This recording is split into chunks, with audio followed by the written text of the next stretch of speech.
Meantime, there's an embargo, there's no oil, there's no money, there's no anything. Desde hace meses, medios y autoridades de Estados Unidos han intensificado una campaña que presenta como inminente una nueva escalada contra Cuba. Pero para el pueblo cubano, la agresión no es una amenaza futura, es una realidad cotidiana. En Santiago de Chile, en dependencias de la Central Autónoma de Trabajadores, CAT, dirigentes sindicales y representantes de organizaciones sociales se reunieron con el embajador de Cuba, Óscar Cornelio Oliva, para conocer de primera fuente la situación que vive la isla.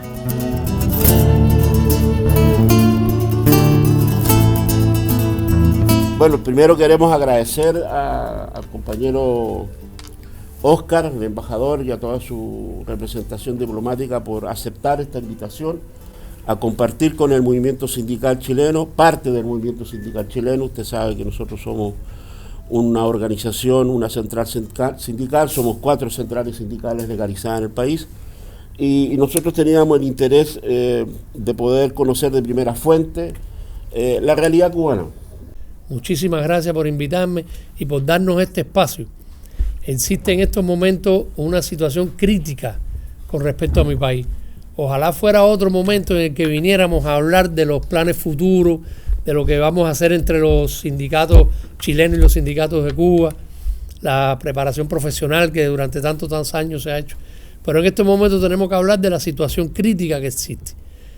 En los diarios norteamericanos de ayer, de antier, de hace una semana, se viene planteando constantemente que es inminente una agresión de Estados Unidos a Cuba. Incluso dicen que ya tienen preparadas todas las tropas y todo el armamento que necesitan para hacer algo parecido. Sin embargo, no es necesario esperar a una agresión militar para denunciar, para rechazar lo que ya está sucediendo en estos momentos en el país.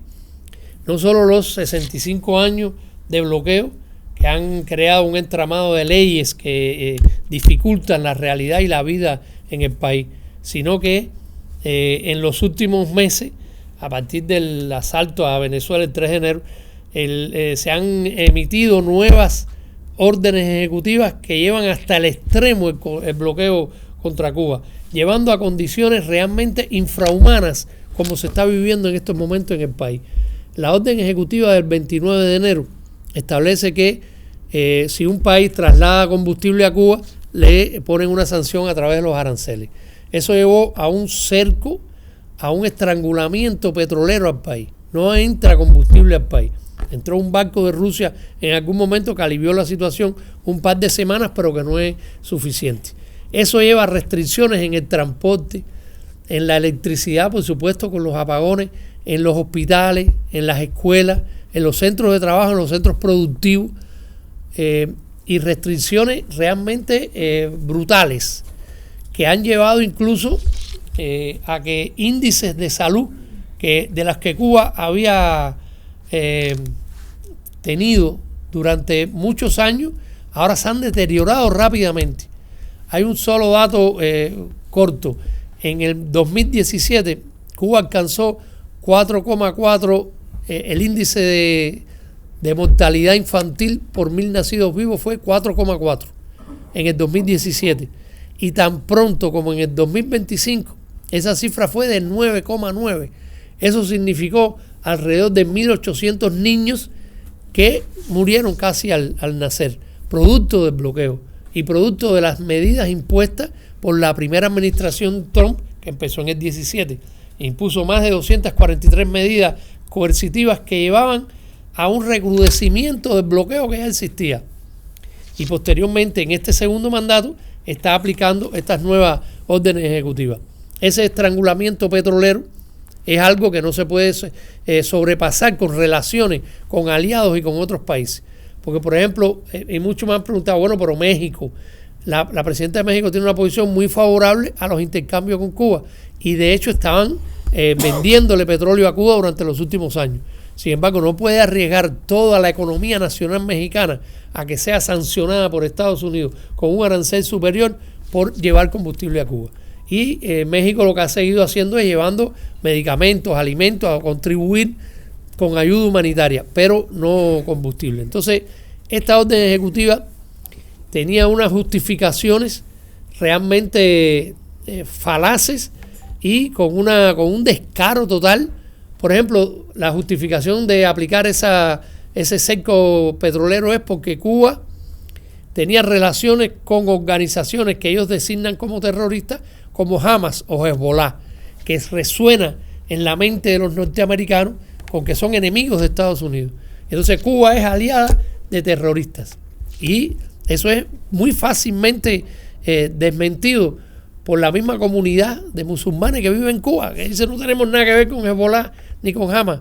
Entonces, eso es una mentira tan burda que no la han podido seguir repitiendo en las próximas justificaciones que han puesto para seguir estrangulando a Cuba. Ya no hablan de Hamas y Hezbollah, porque es una mentira demasiado burda.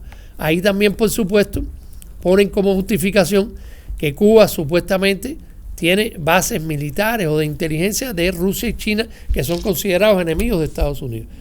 Pero, bueno, ¿por qué Cuba no puede? Cuba no tiene ninguna personal ni instalación militar de ningún otro país que no sea el propio Estados Unidos, con la base naval de Guantánamo. Es la única instalación militar extranjera que existe en el territorio cubano. Pero ¿por qué Cuba no puede tener relaciones con China y con Rusia? Si Trump acaba de visitar Beijing y relacionarse con China y firmar acuerdos directamente con esa potencia. Entonces, es una manipulación tan brutal de las mentes y todo está dirigido a justificar en la opinión pública norteamericana una agresión contra el país.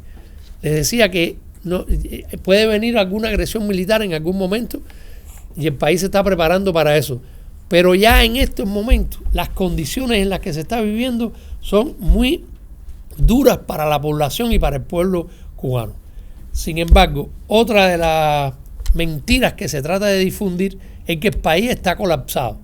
Incluso ayer había una declaración de varios periódicos norteamericanos que decían, bueno, si se acrecienta la crisis humanitaria en el país, pero el gobierno no cede, no se rinde, vamos a hacer una invasión militar. O sea, lo que están creando con el bloqueo es precisamente una situación humanitaria muy difícil, pero eso además lo están utilizando como justificación para una operación militar. O sea, es un embrollo, un enredo tal de justificaciones y de mentiras que han estado entrelazando en las últimas semanas, que ya la mayoría de la gente sencillamente lo que está es confundida. No saben bien por qué ni en qué momento puede ocurrir una agresión militar de este tipo.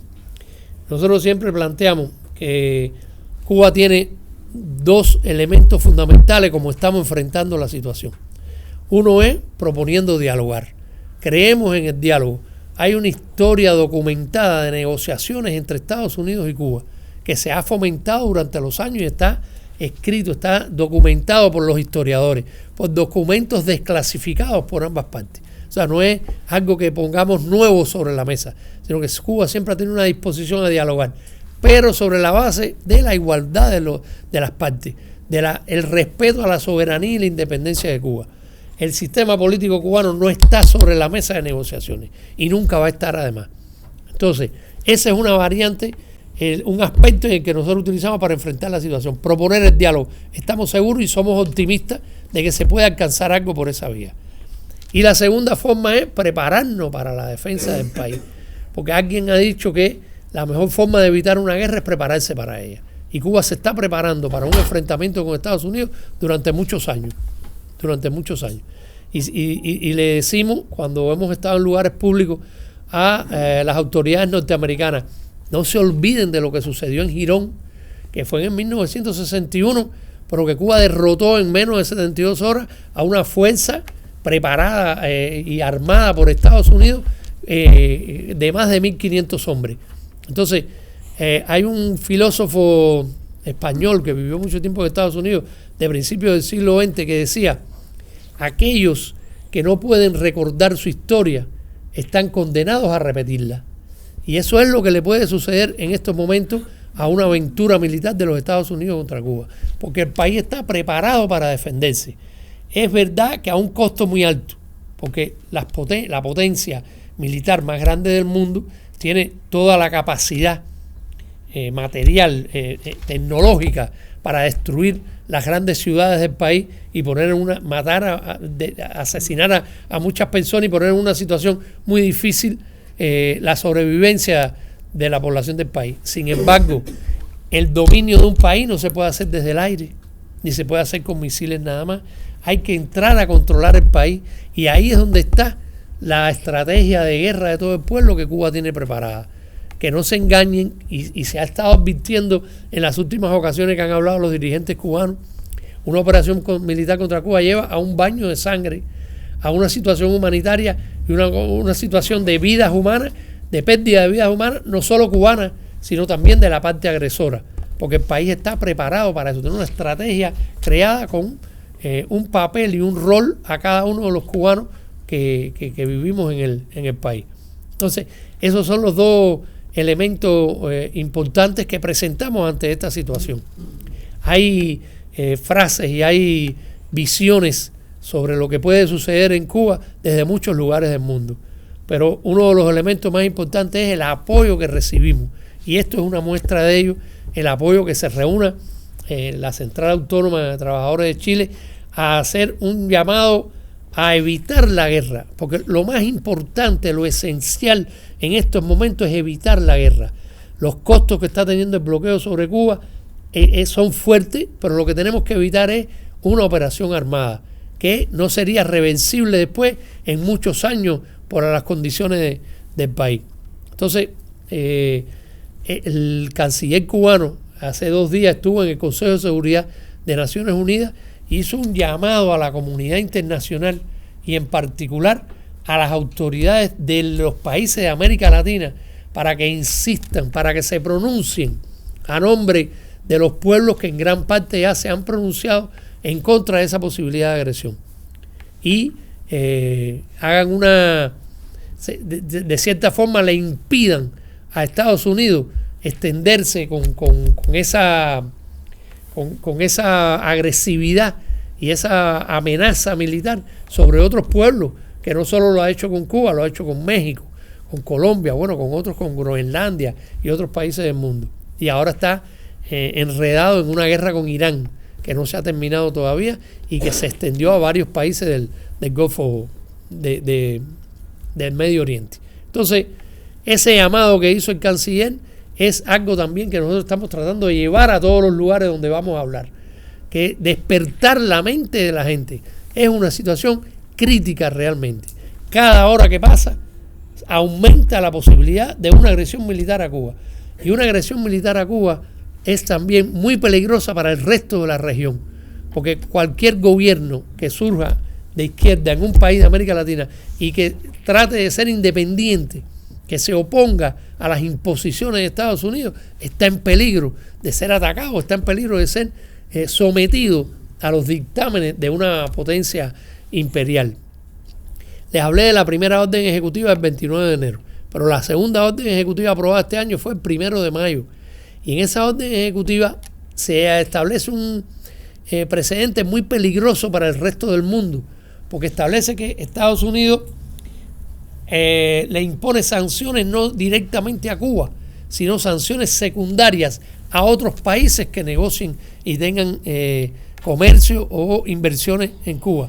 Es que cualquier país del mundo puede sancionar a otro por negociar con uno tercero que a mí no me conviene que el gobierno que tenga. Y eso lo pueden emplear como precedente en el derecho internacional otras potencias o otros países en algunos conflictos internacionales. O sea, sería realmente algo muy peligroso si no hay una oposición importante a esas medidas que está tomando en estos momentos Estados Unidos contra Cuba.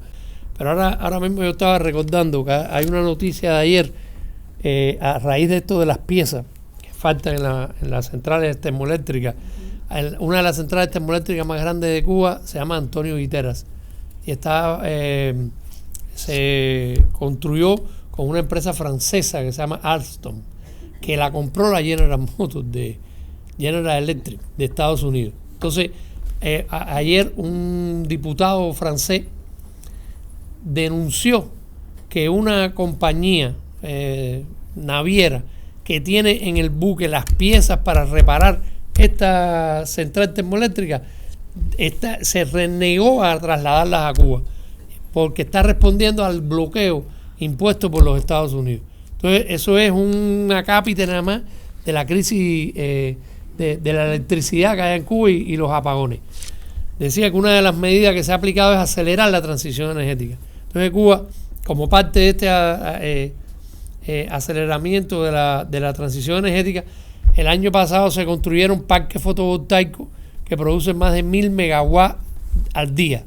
Y este año hay otro plan, que ya están los equipos, la mayoría en Cuba, de montar parques fotovoltaicos que producen 1000 megawatts más. Además con 200 megawatts de acumulación en batería, que pueden servir fuera del horario diurno. Pero esto no es suficiente todavía. Todavía dependemos en gran medida de las termoeléctricas grandes como esta, Antonio Guitera, que constantemente sale de operación debido a la falta de piezas, que tiene una operación de muchos años sin hacerle un mantenimiento integral. Entonces, hay una estrategia en el país para independizarnos y establecer una matriz de fuentes renovables de energía en base a la energía solar y la energía eólica. Pero, por ejemplo, hasta el 2040, nosotros en estos momentos tenemos 15% de la electricidad producida con energía solar. Hasta el 2040 no llegaremos al 40% de esa energía, que va a permitir independizarnos de los combustibles del mundo. Porque en Cuba también se produce una parte del combustible que se consume, se extrae combustible, pero no es suficiente. Y es un combustible pesado que hasta hace poco no se podía refinar en las refinerías cubanas. Entonces había que usarlo en las termoeléctricas fundamentalmente. La cuestión es que hay una estrategia, hay un plan científico creado en el país para la transición energética. Pero el estrangulamiento que está haciendo Estados Unidos en estos momentos y la falta de recursos en el país ha impedido hacerlo como debemos hacerlo. Por eso, como parte de esta transición, se están montando kits de energía solar más pequeños, no parques fotovoltaicos grandes, sino pequeños para una casa, un consultorio médico, un círculo infantil, un asilo de ancianos, en lugares concretos que vienen a aliviar la vida de los más vulnerables, que son estas personas precisamente.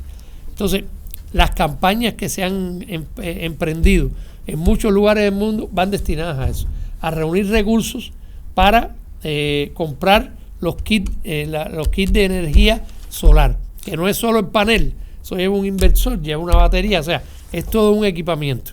Entonces, por ejemplo, uno de los grupos de solidaridad aquí, uno de los colectivos de solidaridad en Chile, ¿qué es lo que está haciendo? Ellos fueron a Cuba, identificaron con los hospitales cuáles son las necesidades. Y un hospital específico les dijo, yo necesito energizar 24 horas la sala de emergencia, o sea, lo que nosotros decimos cuerpo de guardia, y la terapia intensiva. Entonces, en Cuba hay una evolución importante, un cambio en la economía del país. Hay una actualización del modelo económico que ha hecho crecer el sector privado en Cuba, siempre subordinado y dentro de la estrategia nacional del país, no privatizando el país, sino hay un crecimiento de ese sector privado.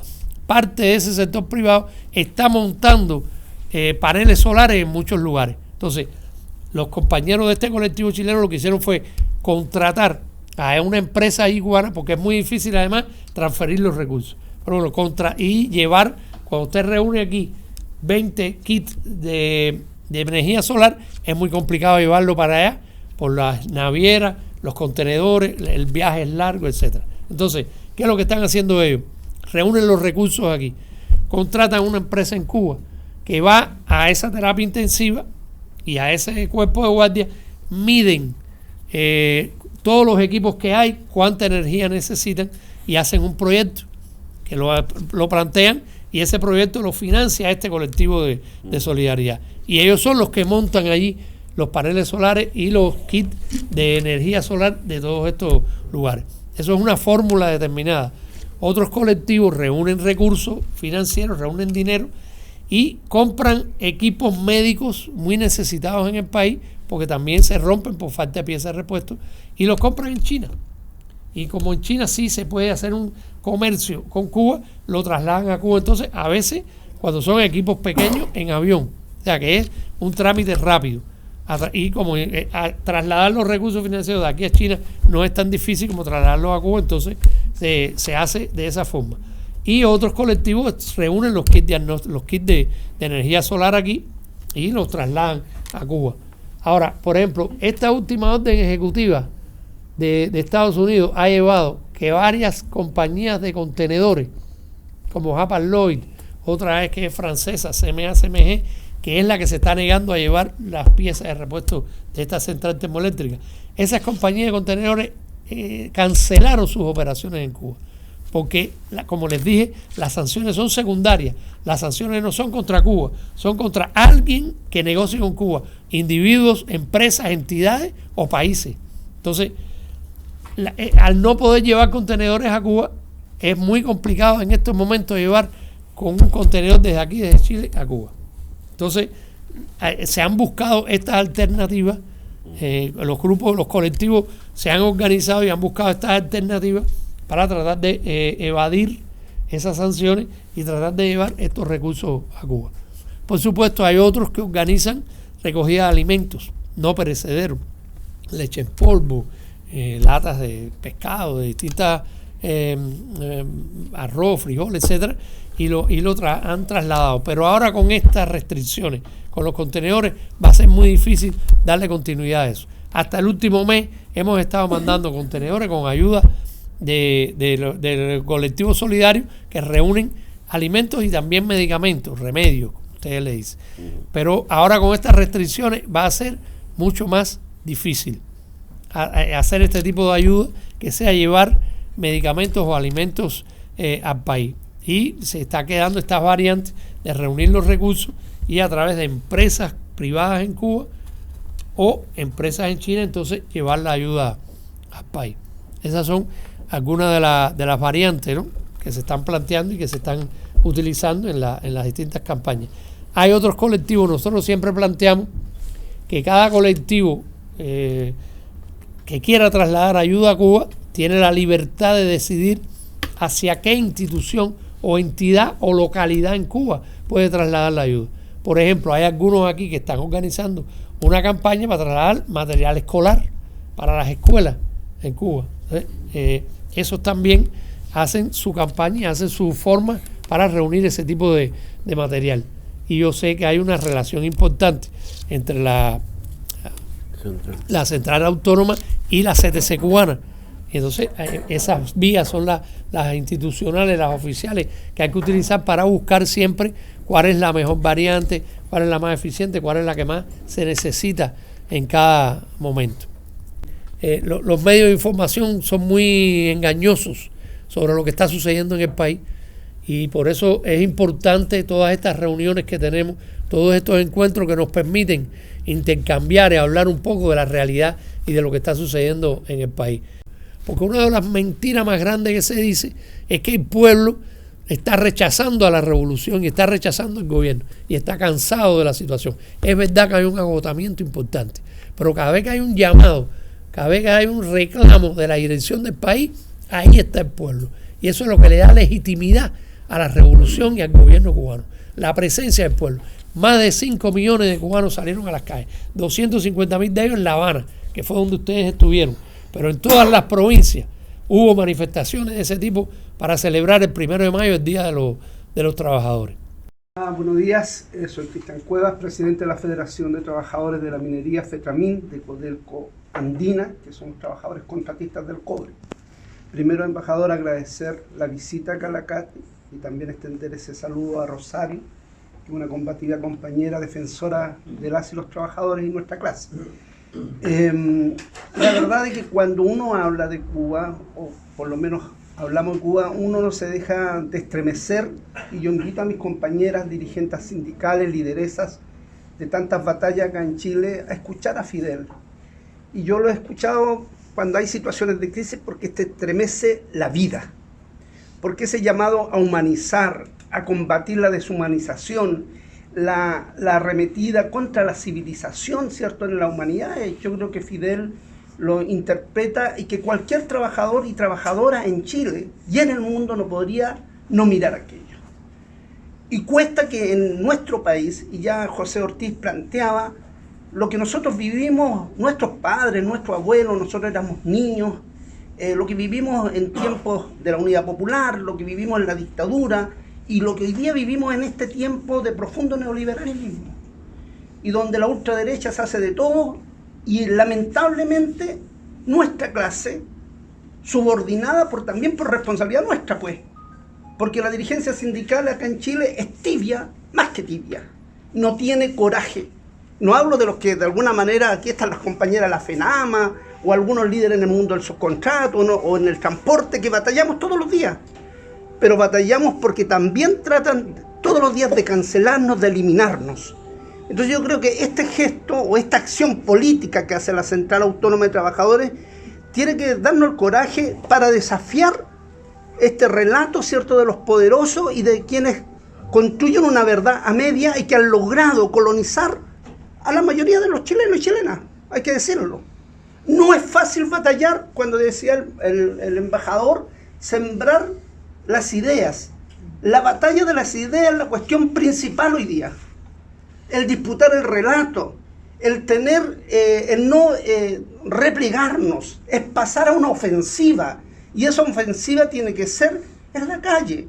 El buscar esas mayorías, por ejemplo, si hay distintos colectivos en defensa de Cuba y también de nuestra América, salir coordinadamente y no en pequeños grupos disputándonos nada, sino que demostrar esa unidad en los hechos.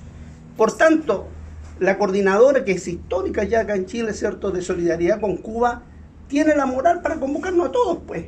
Y yo creo que la CAT tiene que ponerse a disposición, y los dirigentes sindicales tener coraje, porque efectivamente hoy día lo que nos falta es coraje, es dignidad, es atrevernos. Y en ese sentido, ¿y por qué lo digo esto? Porque el 2010 a nosotros nos estremeció un terremoto, ¿cierto? Y me recuerdo clarito cuando estábamos en Rancagua, en el hospital que se trajo desde Cuba, con médicos cubanos, atendiendo a la comunidad, y muchos de nosotros, compañeros nuestros, incluso dirigentes contratistas, ayudaban y colaboraban ahí, militantes también.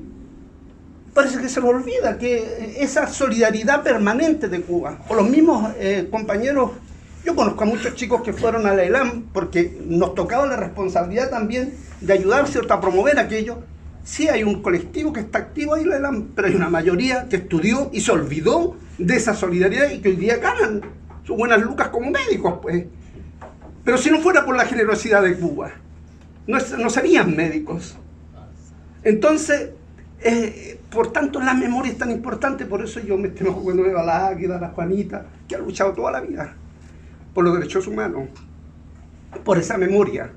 Y por eso ese vínculo, no perderlo. Yo solamente decirle, embajador y Rosario, agradecido de Cuba.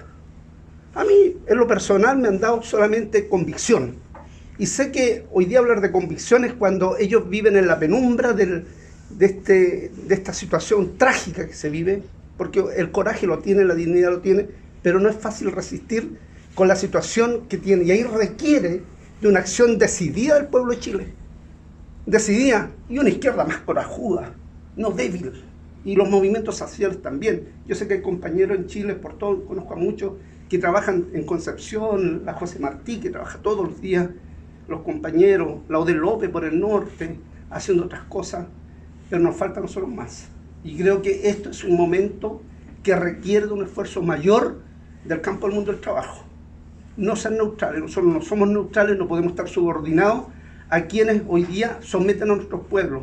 El mirar Bolivia, cómo se levanta ese pueblo, que lo tienen silenciado los grandes medios, pero ahí está Bolivia, luchando sus mujeres, sus campesinos, sus indígenas, su clase obrera. A Chile nos han arrasado estos días, pero parece que algunos nomás quieren pelear. Así que solamente agradecer, embajador, no tengo preguntas, sino más bien honrar a Cuba y honrar a su pueblo.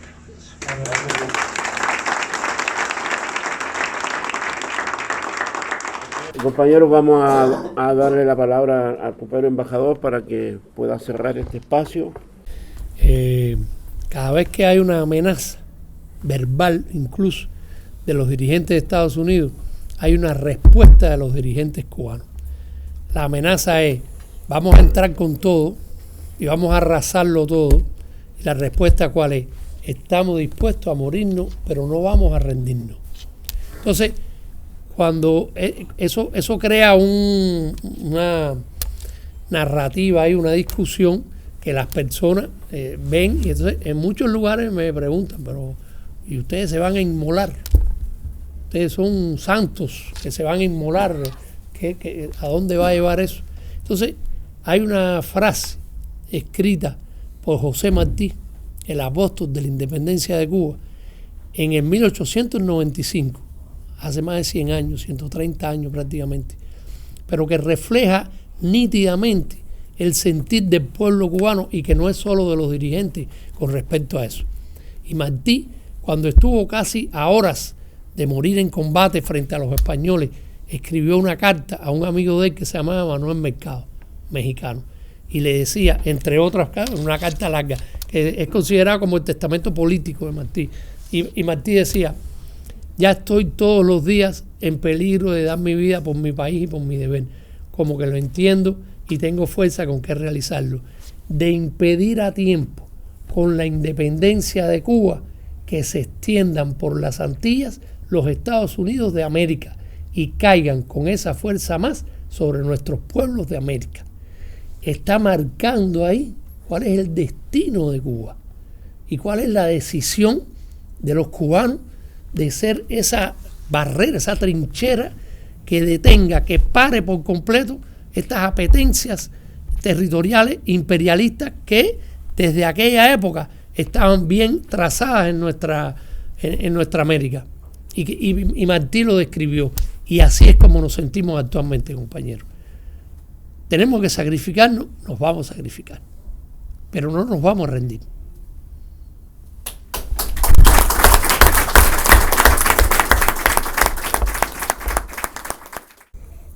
Hoy día hay una amenaza concreta, real, ¿cierto?, de la posibilidad de una invasión militar de Estados Unidos. Yo creo que nunca en la historia, y me corrigen los historiadores, sobre todo cubanos, yo creo que es un momento mucho más complejo la situación que vive Cuba hoy día que lo que vivió con el periodo especial. Y ahí donde tenemos que estar nosotros, quienes nos consideramos actores sociales, todos aquellos que nos consideramos que podemos efectivamente entregar un aporte en nuestro país, pero también la solidaridad internacional, el internacionalismo proletario tiene que ser parte de nuestra cultura permanente como dirigente. Aquí hay bastantes mujeres y compañeros y jóvenes que no vivieron quizás la historia del tiempo antes del 73 y están viviendo la historia de la dictadura, otros nacieron en dictadura, otros han nacido durante estos 36 años de gobiernos, pseudo gobiernos democráticos. Y aquí estamos, pues, en una situación compleja en nuestro país, pero que no nos puede impedir que nosotros seamos capaces, ¿cierto?, de activar una solidaridad permanente con los pueblos que luchan. Tenemos problemas serios en la humanidad.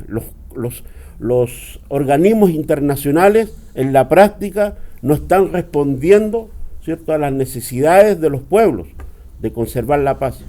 Y son hegemonizados, ¿cierto?, por estos gobiernos imperiales. Entonces, en ese contexto, nosotros queremos agradecer, compañero Omar, el tiempo que usted se dio con nosotros.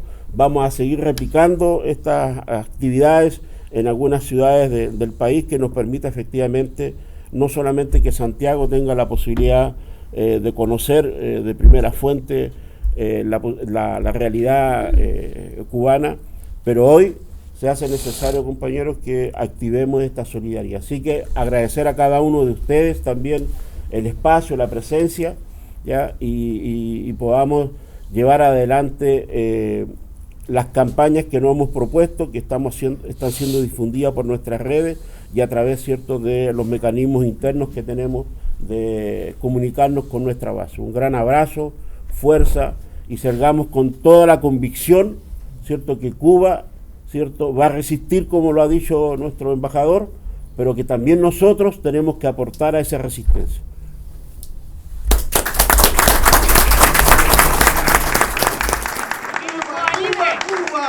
Chile te saluda, Cuba, Cuba, Cuba, Chile te saluda, Cuba, Cuba, Cuba, Chile te saluda, Cuba, Cuba, Cuba, Chile te saluda.